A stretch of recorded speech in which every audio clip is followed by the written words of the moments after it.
news for bonds, but before you tune out, did you know a record $80 billion has been pulled out of bonds in June? That is more than twice the amount that ran for the exits in 2008 at the height of the financial crisis.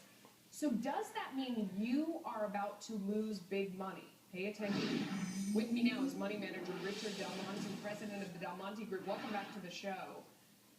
Thanks, Melissa. Great to be here. It has been interesting, to say the least, to watch everyone in the bond market run for the exit. And it's had some, it's had a lot of impact across the line. In ETFs and bond funds, as we said, we've seen $80 billion run for the door. And in some cases in the ETF funds, talking about Citibank in particular, they have not let some redemptions go through. In other words, they have stopped people from getting their money back because they've reached this threshold that looks like panic.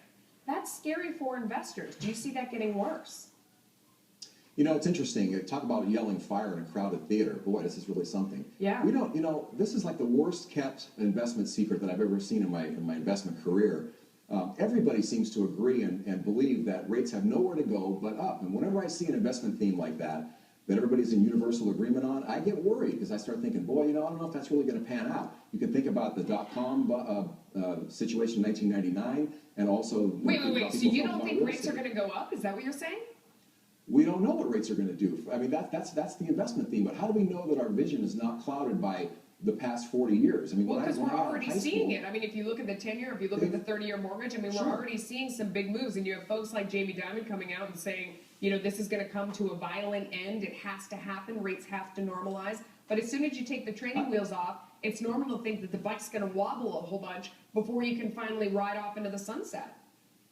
I agree, but I'm just wondering how much of our vision for the future is clouded by the past. When I got out of high school, interest rates were on money market accounts were 20%, and we've seen really high above inflation yields for the whole time since I've been in the business. And so, how do we know our view of the future is not clouded by that? There's ample precedent for rates to be very low for a generation. For example, from 1933 through 1948, we had a period of a bust and a big boom during World War II and thereafter.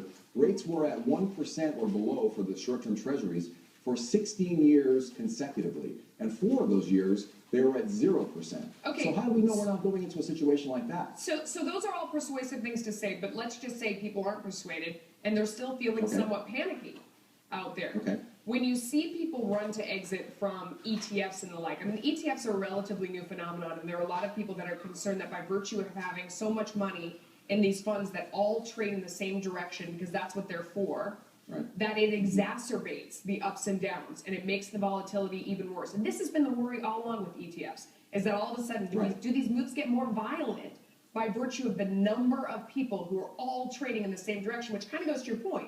Everybody panics at once. Whether or not it's justified, they're still panicking.